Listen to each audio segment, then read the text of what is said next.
কথা ঠিকা ভিত্তিত শিক্ষক কৰবাত নহয় কৰবাত নামটো নিজৰে ভাল নালাগে আজিৰ পৰা আপোনালোকৰ নামৰ সন্মুখত থকা ঠিকা ভিত্তিক শব্দটো উঠি যাব আজিৰ পৰা আপোনালোক অকল শিক্ষক হ'ব সেইটো এটা আমাৰ জীৱনৰ এটা ডাঙৰ প্ৰাপ্তি কাৰণ ইমান দিনে কৰবাত নহয় কৰবাত যদি ঠিকা ভিত্তিক শব্দটো আমাৰ সন্মুখত নাথাকিলেহেঁতেন আমাৰ মনটো হয়তো আৰু ভাল লাগিলহেঁতেন অহাকালি যেতিয়া আমি স্কুলত যোগদান কৰিম আমি নিজক শিক্ষক হিচাপে যোগদান কৰি মনটো আপোনালোকৰ বহুত পাতল পাতল লাগিব অহাকালি আপোনালোকে নিজৰ অভিজ্ঞতা মোক নিজে ক'ব আপোনালোকে নিজে অনুভৱ কৰিব যে জীৱনত এটা ডাঙৰ পৰিৱৰ্তন আহিল ইয়াৰ পিছত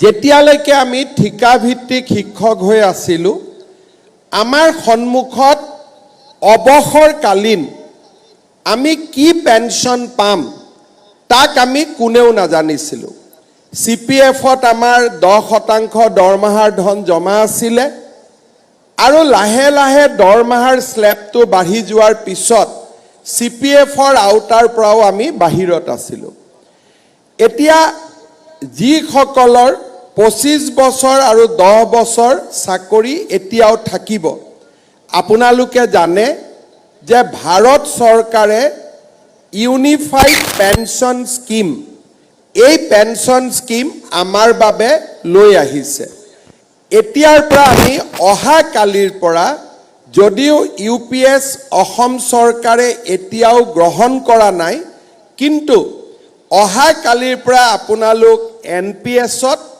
আৰু NPS-ত যোগদান কৰা সকলে অটোমেটিক্যালি 1 এপ্ৰিলৰ পৰা আপোনালোকে UPS-লৈকে আপোনালোকে যাবলৈ সক্ষম হ'ব ইয়াৰ ফলত অৱসৰকালীন জীৱনত যিটো সৰ্বশিক্ষা অভিযানত থকালৈকে যিটো অৱসৰকালীন জীৱনৰ এটা নিশ্চয়তা আমাৰ নাছিলে এতিয়া আমি বহু পৰিমাণে অৱসৰকালীন জীৱনত এটা নিশ্চয়তা পাবলৈ সক্ষম হ'ম আমাৰ চৰকাৰৰ ষ্টেট বেংক অফ ইণ্ডিয়াৰ লগত এটা আমাৰ বিশেষ যোজনা আমি চলাই ৰাখিছোঁ হি হৈছে আপোন ঘৰ যেতিয়ালৈকে আমি সৰ্বশিক্ষা অভিযানত আছিলোঁ কোনোবা বেংকে আমাক আপোন ঘৰ যোজনা দিছিলে বা কোনোবাই আমাক দিয়া নাছিলে এতিয়াৰ পৰা আপোনালোকে আপোন ঘৰ যোজনাৰ অধীনত আপোনালোকে ঘৰ বনাবৰ বাবে ষ্টেট বেংক অফ ইণ্ডিয়াৰ পৰা বিনা মৰ্টগেজত আপোনালোকে লোন ল'বলৈ সক্ষম হ'ব মই ষ্টেট বেংক অফ ইণ্ডিয়াকো কৈ দিম যে সৰ্বশিক্ষা অভিযানৰ পৰা নতুনকৈ নিয়মীয়া হোৱা শিক্ষক শিক্ষয়িত্ৰীসকলক যাতে আপোন ঘৰ যোজনাত আমি যিকোনো ধৰণৰ সুবিধা আমি প্ৰথমে দিওঁ অগ্ৰাধিকাৰ ভিত্তিত দিওঁ তাৰ বাবেও মই ষ্টেট বেংক অফ ইণ্ডিয়াক নিজে অনুৰোধ কৰিম ইয়াৰ পিছত অসম চৰকাৰৰ এটা ডাঙৰ যোজনা যে কিবা কাৰণত আজি যদি চাকৰি কালত আমাৰ মৃত্যু ঘটে আমি কোনেও আশা নকৰোঁ আমাৰ পৰলোক প্ৰাপ্তি হওক কিন্তু যোৱা কেইদিনমান আগতে সৰ্বশিক্ষা অভিযানত কাম কৰা ৰনোজ দা কিমান টিচাৰক আমি 5 লাখ টকাকৈ দিছিলোঁ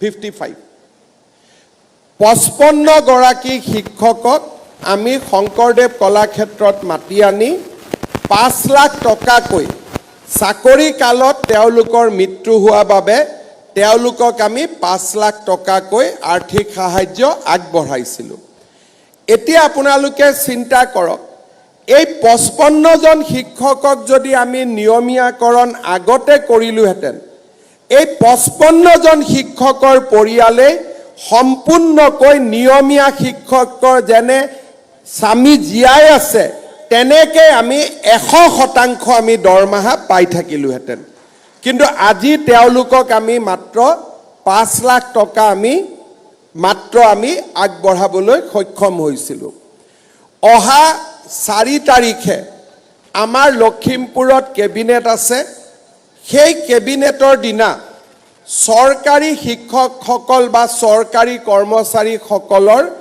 এই ধৰণৰ দুৰ্ঘটনাত মৃত্যু হ'লে, স্বাভাৱিক মৃত্যু হ'লে আৰু কেইটামান নতুন স্কিম আমি অহা 4 তাৰিখে লখিমপুৰ কেবিনেটত আমি অনুমোদন কৰিম। ইয়াৰো সমান অংশীদাৰ আজি নিয়মীয়া হোৱা শিক্ষকসকলেও লাভ কৰিব পাৰিব। 3% ইনক্ৰিমেণ্টৰ কাৰণে এতিয়াৰ পৰা আপোনালোকে শিক্ষামন্ত্ৰীক মেছেজ দিব নালাগে, মোকো মেছেজ দিব নালাগে। নিজে নিজে বছৰত যেতিয়াই বছৰ হ'ব 3% ইনক্ৰিমেণ্ট আপোনালোকৰ লগত নিজে নিজে যোগদান হৈ যাব। ডিএৰ কাৰণে আপোনালোকে মেছেজ দিব নালাগে। আন 10জন চৰকাৰী কৰ্মচাৰীয়ে যেনেকৈ ডিএ পাব তেনেকৈ আপোনালোকে ডিএ পাব। তাৰ বাবে আপোনালোকে কোনো চিন্তা কৰিব নালাগে। আপোনালোকে মনত পেলাওক যে আমাৰ জাৰ্নিটো কেনেকৈ আছিল। মোৰ আজিও মনত পৰে, ইয়াত ষ্টেট পুল টিচাৰ কোন কোন আছে হাত দাঙকচোন। মোৰ আজিও মনত আছে যে 2016-17 চনত আমি ইয়াতে স্থায়ী নিযুক্তি পত্ৰ দিছিলোঁ টেট উত্তীৰ্ণ প্ৰাৰ্থীসকলক। তেতিয়া এটা কণ্ডিশ্যন আহিছিলে যে এতিয়াৰ পৰা আমাৰ নতুনকৈ নিযুক্তি আৰু নহ'ব, কাৰণ গোটেই শিক্ষকসকলক শেষবাৰৰ কাৰণে টেট এবাৰ দিয়া হ'ব। তাৰ পিছত আৰু আমাৰ ODL টেট নাথাকিব। এই ধৰণে নতুন নিয়ম আহিছিলে। ষ্টেট পুল শিক্ষকসকলে মোক কৈছিলে যে আমি টেট পাছ কৰি চাকৰি নোপোৱাকৈ থাকি যাম আৰু আমাৰ জীৱন অন্ধকাৰ হ'ব। সিদিনাখন এটা দিনৰ ভিতৰতে আমি সৰ্বশিক্ষাত 12,000 পোষ্ট একে ৰাতিৰ ভিতৰতে আমি ক্ৰিয়েট কৰিছিলোঁ আৰু 12,000 শিক্ষকক আমি পোনে পোনে নিযুক্তি দিছিলোঁ। যোৱা বছৰ 2021 চনৰ ইলেকশ্যনৰ আগত ষ্টেট পুলৰ টিচাৰৰ প্ৰথম কম দৰমহা আছিলে। বাকী চুক্তিবদ্ধ শিক্ষকসকলৰ দৰমহা বেছি আছিলে। 21 চনৰ ইলেকশ্যনৰ আগত একে দিনাখনেই ষ্টেট পুল আৰু চুক্তিবদ্ধ শিক্ষকৰ দৰমহা আমি নিয়মীয়া শিক্ষকৰ সমান কৰি পেলাইছিলোঁ। সেইধৰণে মেটাৰনিটি লিভ, EL, CL আপোনালোকে যদি চাই 2012 চনৰ 20 মে তাৰিখে প্ৰথম দিনা নিযুক্তি হৈছিলে। তেতিয়া কি ব্যৱস্থা আছিলে যে দৰমহা আমাক গভৰ্ণিং বডিয়ে দিব। গভৰ্ণিং বডিয়ে দৰমহা দিব, কম দৰমহা দিব। আৰু সেই 2012 চনৰ সেই যাত্ৰাৰ পৰা আহি আজি 2024 চনত আমি সম্পূৰ্ণ নিয়মীয়া শিক্ষকৰ আজি আমি মৰ্যাদা পাবলৈ সক্ষম হ'লোঁ। এটা কঠিন যাত্ৰা আছিল। প্ৰথম যেতিয়া মই 26 মেত নিযুক্তি পত্ৰ দিছিলোঁ, জুলাই আগষ্ট মাহত মোক শিক্ষকসকলে হোৱাটছআপ দিছিলে, ছাৰ দৰমহাটো আমি নাপাওঁ দেখোন, স্কুলৰ হেডমাষ্টাৰ SMCৰ চেয়াৰমেনে চহী নকৰে, তেওঁলোকে আমাক নিয়মীয়াকৈ দৰমহাটো নিদিয়ে। আজি সেই যাত্ৰা পথৰ পৰা আৰম্ভ কৰি এতিয়া আৰু মাহৰ 1 তাৰিখে আপোনালোকে নিজৰ দৰমহা নিজে ল'ব পৰা অৱস্থালৈকে আপোনালোকে অহা কালিৰ পৰা আপোনালোকে আহি পৰিলে। এতিয়া কিছুমানে মোক কৈ আছে যে ছাৰ 5 বছৰ অভিজ্ঞতা থকাৰ কাৰণে আমি কেইজনমান বাদ পৰি গ'লোঁ। মই শিক্ষা বিভাগক অনুৰোধ কৰিম যে নিয়মীয়াকৰণৰ মানদণ্ড 5 বছৰৰ অভিজ্ঞতাৰ পৰিৱৰ্তে 3 বছৰ কৰি দিয়ক, যাতে বাকীসকলেও নিয়মীয়াকৰণ হৈ যাব পাৰে। এখন উদাৰ হৃদয় লৈ যিসকল মাত্ৰ 3 বছৰ কাম কৰিছে সৰ্বশিক্ষা অভিযানত, তেওঁলোককো আমি নিয়মীয়াকৰণৰ ব্যৱস্থা ল'ম। অহা বছৰৰ ভিতৰত আমি অহা বিত্তীয় বৰ্ষত তেওঁলোকক আমি নিয়মীয়াকৰণ কৰি দিম।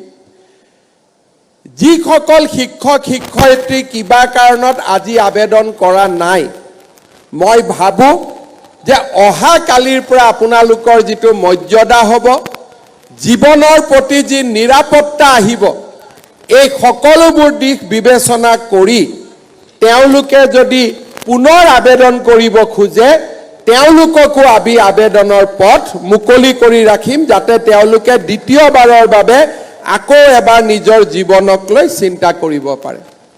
আপোনালোকে জানে এই পৰ্যায়লৈ অহা পথ যথেষ্ট কণ্টকময় আছিলে। মই আপোনালোকৰ লগত শিক্ষামন্ত্ৰীয়ে কেইবাবাৰো আলোচনা কৰাৰ পিছত ময়ো আপোনালোকৰ লগত আলোচনা কৰিছিলোঁ। তাৰ পিছত এছাম শিক্ষকে আদালতলৈ গ'ল। চৰকাৰে যিমান পাৰে আমিও আপোনালোকৰ হৈ মাত মাতি কেইদিনমান আগতে ডিভিজন বেঞ্চৰ পৰা আমি জাজমেণ্ট আনিছিলোঁ যে আমি নিয়মীয়াকৰণ কৰিব পাৰিম। জাজমেণ্ট অনাৰ মাত্ৰ 2-3 দিনৰ ভিতৰতে শিক্ষা বিভাগে এই গোটেই কামখিনি কৰি দিবলৈ সক্ষম হ'ল।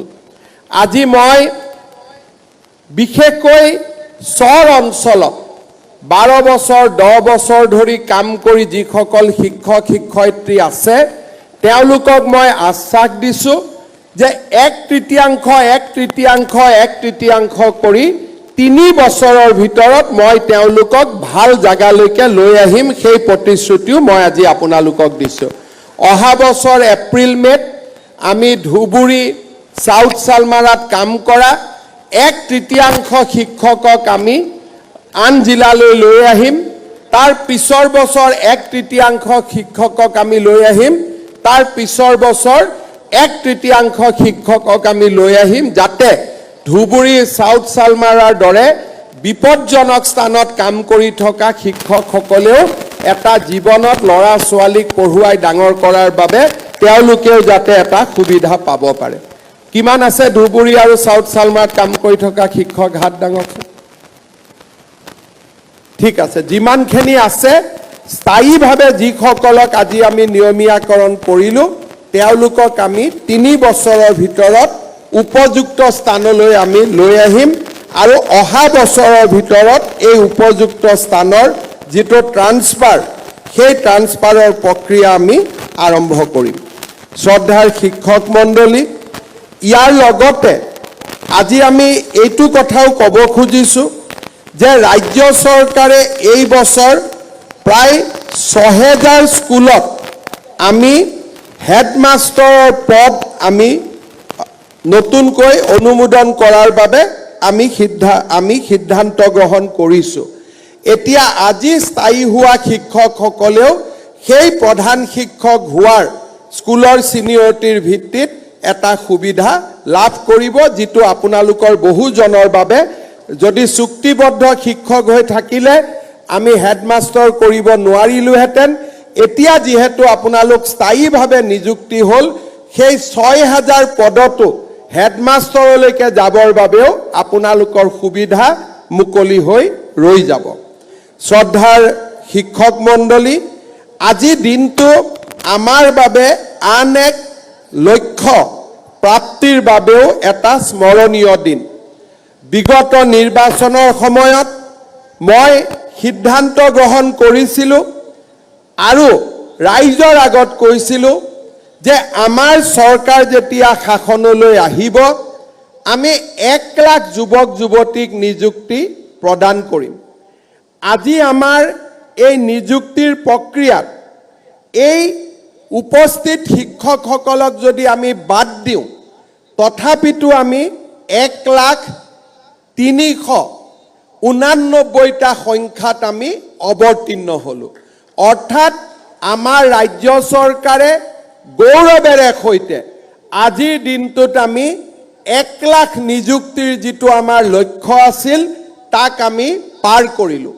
আৰু যদি আজি স্থায়ীভাৱে নিযুক্তি পোৱা 23,955 জন শিক্ষকক আমি যদি হিচাপত লওঁ তেতিয়াহ'লে 2021 চনৰ পৰা ৰাজ্য চৰকাৰৰ আমাৰ কৰ্মচাৰীৰ সংখ্যাত 1,24,345 জন চৰকাৰী কৰ্মচাৰী লিপিবদ্ধ হ'ল। যোৱা স্বাধীনতাৰ পিছত 78 বছৰ পাৰ হৈ গ'ল, কোনো চৰকাৰে আজিলৈকে কেতিয়াও একেলগে 1 লাখ নিযুক্তি দিবলৈ সক্ষম হোৱা নাছিল। আজি আমাৰ চৰকাৰখনে সেই সোণখেৰীয়া যাত্ৰাও অতিক্ৰম কৰিবলৈ সক্ষম হ'ল।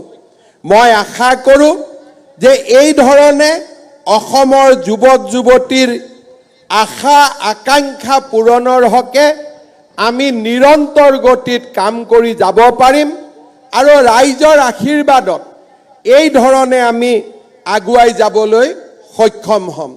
আজিৰ এই দিনটোত অসমৰ যুৱক যুৱতীসকললৈও 1 লাখ নিযুক্তিৰ সংখ্যা পাৰ হৈ যোৱাৰ এই স্মৰণীয় মুহূৰ্তত মই সকলোলৈ অভিনন্দন জনাইছোঁ আৰু অহা বছৰৰ ভিতৰত নতুনকৈ আৰু 50,000 চৰকাৰী চাকৰি দিয়াৰ প্ৰচেষ্টাত আমি অৱতীৰ্ণ হ'ম। শিক্ষা বিভাগ, আৰক্ষী বিভাগ, এডিআৰই এই ধৰণে আমি আৰু নতুনকৈ 50,000 চৰকাৰী কৰ্মচাৰীক নিযুক্তি দিয়াৰ বাবে আমাৰ যি লক্ষ্য সেই লক্ষ্যত আমি জঁপিয়াই পৰিম। অসমৰ জাতীয় জীৱনত এনে সুন্দৰ 5টা বছৰ কেতিয়াও আমি দেখা পোৱা নাছিলোঁ, যিটো 5টা বছৰত এটকাও ঘোষ নিদিয়াকৈ চৰকাৰী চাকৰি পোৱা এটা ডাঙৰ মাইলৰ খুঁটি আমি অসমৰ জাতীয় জীৱনত স্থাপন কৰিবলৈ সক্ষম হ'লোঁ। 2013 চনত মোৰ মনত আছে যে আমি প্ৰথম টেট শিক্ষকৰ নিযুক্তিৰ প্ৰক্ৰিয়া আৰম্ভ কৰিছিলোঁ। তাৰ আগতে অসমৰ শিক্ষক নিযুক্তিৰ যিটো ব্যৱস্থা সেই ব্যৱস্থা কলুষিত আছিল, পংকিলতাৰে পৰিপূৰ্ণ আছিল। যেতিয়া টেট শিক্ষকক নিযুক্তি দিবলৈ শিক্ষা মন্ত্ৰী হিচাপে মই বলিষ্ঠতাৰে আগবাঢ়িছিলোঁ, তেতিয়া মোৰ লগত মোৰ ৰাজনৈতিক সমৰ্থনো নাছিল। নিজৰ চৰকাৰখনৰ ভিতৰতে মই সমালোচনাৰ সন্মুখীন হৈছিলোঁ।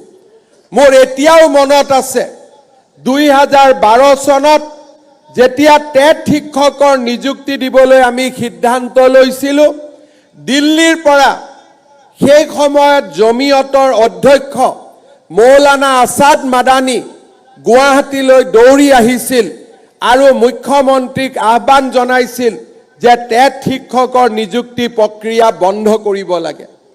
মোৰ আজিও মনত আছে যে সেই সময়ত টেট শিক্ষক নিযুক্তি দিবলৈ যাওঁতে তেতিয়াৰ সৰ্বশিক্ষা অভিযানৰ মিছন ডাইৰেক্টৰত ৰাজনৈতিকভাৱে চৰকাৰত উচ্চ পদত অধিষ্ঠিত ব্যক্তি এগৰাকীৰ কোঠাত কান্দিবলগীয়াৰ পৰিৱেশ হৈছিলে। কান্দি কান্দি মোৰ কোঠালৈ উভতি আহি কৈছিল যে ছাৰ, মোৰ চাকৰি বন্ধ হৈ যাব, আপুনি টেট শিক্ষকৰ নিযুক্তি প্ৰক্ৰিয়া বন্ধ কৰি দিলে মই বাচি যাব পাৰিম। তেনে ৰাজনৈতিক পৰিৱেশত আমি এটা নিকা শিক্ষক নিযুক্তিৰ বাবে সংঘৰ্ষ কৰিছিলোঁ। শ উচ্চ ন্যায়ালয়ৰ গোচৰ আমি একেলগে এবছৰৰ ভিতৰত আমি ফাইট কৰিছিলোঁ। সুপ্ৰিম কোৰ্টলৈকে গৈ গুৱাহাটী হাইকোৰ্টৰ প্ৰায় 500টাতকৈও অধিক গোচৰ একেলগে আমি নিষ্পত্তি কৰি আনিবলৈ সক্ষম হৈছিলোঁ। যেতিয়া টেট শিক্ষকৰ নিযুক্তি হৈছিল, আজি অসম বিধানসভাত দপদপাই থকা এজন নিৰ্দলীয় বিধায়কে কৈছিল যে এই চাকৰিবোৰ হিমন্ত বিশ্ব শৰ্মা যিদিনাখনে শিক্ষামন্ত্ৰী নোহোৱা হৈ যাব, সেইদিনাখনে টেট শিক্ষকৰ চাকৰিবিলাকো নোহোৱা হৈ যাব। আজি তেখেত মেডিকেল কলেজত ট্ৰিটমেণ্ট লৈ আছে, ভগৱানে তেওঁক সুস্থ কৰক। কিন্তু আজিৰ এই সোণখেৰীয়া দিনটোত মই যোৱাকালি তেখেতক সাক্ষাৎ কৰি কৈ আহিছিলোঁ যে অসমৰ টেট শিক্ষকসকলে আজি স্থায়ীভাৱে নিযুক্তি পাব। এতিয়া আৰু তেওঁলোকৰ জীৱনৰ সন্মুখত কোনো প্ৰশ্নবোধক চিন নাথাকে। জীৱনত এই টেট শিক্ষকৰ নিযুক্তিক লৈ কেনেকৈ নিযুক্তি হ'ব? প্ৰথম টেটৰ পৰীক্ষাৰ যেতিয়া আৰম্ভ হৈছিল, কুৱেশ্যন পেপাৰ লিক হ'ল, অমুকৰ সমষ্টিৰ লৰাই পালে।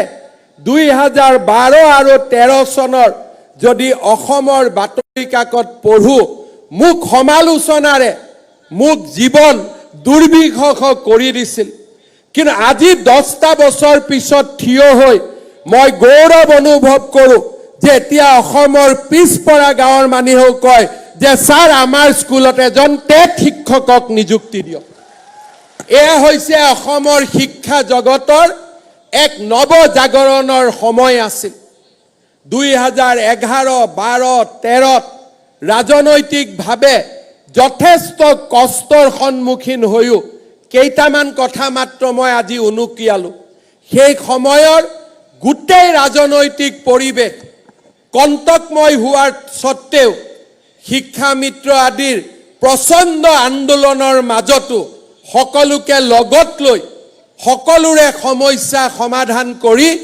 অসমৰ শিক্ষা জগতত আমি এক নৱজাগৰণৰ আমি আৰম্ভ কৰিছিলোঁ আজি মই গৌৰৱ অনুভৱ কৰোঁ যেতিয়া শিক্ষামন্ত্ৰী ডাঙৰীয়াই মোক কয় যে মুখ্যমন্ত্ৰী মহোদয় সকলোকে টেটৰ শিক্ষক লাগে আজি অসমৰ হিন্দু মুছলমান খ্ৰীষ্টিয়ান সকলো জাতি উপজাতিৰ লোকে গাঁও চহৰ নগৰৰ সকলো জাতি উপজাতিৰ লোকে আজি টেট শিক্ষকক বিচাৰে মই কেতিয়াও টেট শিক্ষকক ৰাজনৈতিক শক্তি হিচাপে নিৰ্মাণ কৰা নাছিলোঁ মই মাত্ৰ তেতিয়াৰ পৰা এটাই কথা কৈছিলোঁ যে আমাৰ টেট শিক্ষকসকল বিকশিত অসমৰ সেনানী হ'ব আৰু আজি সেই কাৰ্য আজি সেই কাম আজি আমি নিজে লক্ষ্য কৰিছোঁ দুই এজনক বাদ দিলে অসমৰ টেট শিক্ষকসকলৰ সাধনা আৰু শিক্ষা জগতক উন্নত কৰিবৰ বাবে অসমৰ টেট শিক্ষকসকলে লোৱা প্ৰচেষ্টাক সকলোৱে আজি ভূয়সী প্ৰশংসা কৰে আমাৰ শিক্ষা জগতখন লাহে লাহে পৰিপূৰ্ণ হৈছে ৰণোজ পেগু ডাঙৰীয়াই শিক্ষা ক্ষেত্ৰৰ যেতিয়া প্ৰস্তাৱ আৰম্ভ কৰিছিলে তেওঁ সমালোচনাৰ সন্মুখীন হৈছিলে কেতিয়াবা আবেগিক হৈ ৰণোজ পেগু ডাঙৰীয়া মোৰ ওচৰত আহে যে এইটো চলাই ৰাখিম নে বন্ধ ৰাখিম মই ৰণোজ পেগু ডাঙৰীয়াক এটাই কথা কৈছিলোঁ যে অসমৰ টেট শিক্ষকসকলৰ ওপৰত মোৰ অপূৰ্ণ আস্থা আৰু বিশ্বাস আছে সকলো ভাল কাম আপুনি কৰি থাকক আপুনি চিন্তা কৰিব নালাগে আজি আপোনালোকে চাওক চাওঁতে ৰাষ্ট্ৰীয় জগতখনত অসমৰ শিক্ষা বিভাগ আজি এক সুন্দৰভাৱে আগবাঢ়ি আহিবলৈ সক্ষম হৈছে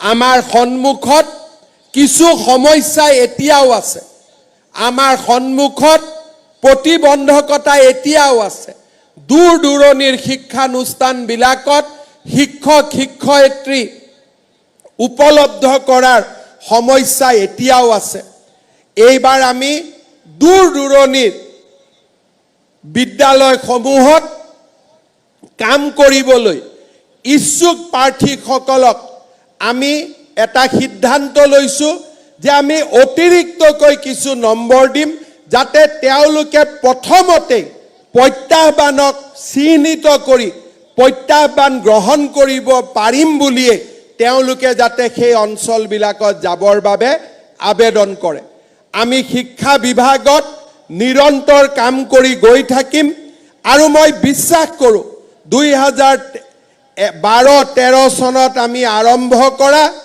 এই সুন্দৰ সোণোৱালী যাত্ৰাই আমাক ইস্পিত লক্ষ্যলৈ লৈ যাব আজিৰ এই পুনৰ এই পবিত্ৰ দিনটোত আমি আকৌ এবাৰ একেলগে সমবেত হৈছোঁ মই আপোনালোকৰ জৰিয়তে অসমৰ টেট শিক্ষকসকললৈ পুনৰ এবাৰ সেই পুৰণা কথাষাৰ মনত পেলাই দিম আপোনালোকৰ নিযুক্তি আছিল এখন বিকশিত অসমৰ সপোন সাকাৰ কৰাৰ বাবে আপোনালোকৰ নিযুক্তি আছিল দৰিদ্ৰ পিছপৰা দুখীয়া লোকসকলৰ সন্তানক শিক্ষাৰ পোহৰেৰে আলোকিত কৰাৰ বাবে আপোনালোকৰ নিযুক্তি আছিল অসমৰ নিষ্পেষিত শোষিতজনক শিক্ষাৰ পোহৰেৰে আলোকিত কৰাৰ বাবে মই আজিৰ এই দিনটোত পুনৰ এবাৰ আপোনালোকক আহ্বান জনাম এই টেট শিক্ষক নিযুক্তিৰ বাবে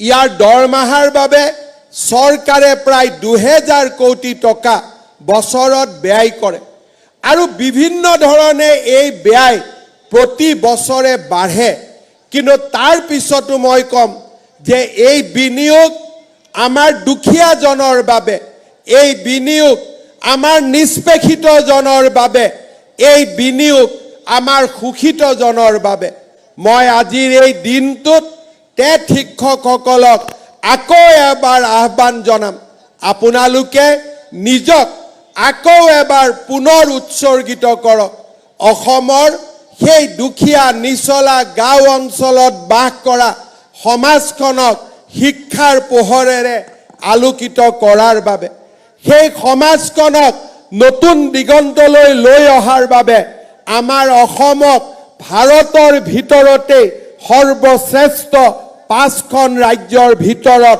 এখন হিচাপে প্ৰতিষ্ঠা কৰাৰ বাবে যেতিয়া প্ৰথম নিযুক্তি দিছিলোঁ তেতিয়া আপোনালোকৰ পিতৃ মাতৃক মই বন্দন কৰিছিলোঁ এতিয়া আপোনালোক নিজেও পিতৃ মাতৃ হ'ল আপোনালোকৰ সন্তান হ'ল আপোনালোকৰ সন্তানে এতিয়া স্কুললৈ গৈছে মই আপোনালোকৰ সন্তানসকলৰো সোণোৱালী ভৱিষ্যত কামনা কৰিম কিন্তু এটা কথা মনত পেলাই দিম পুনৰ এবাৰ পুৰণি কথাষাৰ যে নিজৰ সন্তানক যেনেকৈ আমি মৰম কৰোঁ আমাৰ পিতৃ মাতৃয়েও আমাক তেনেকৈ মৰম কৰে টেট শিক্ষকসকল সমাজ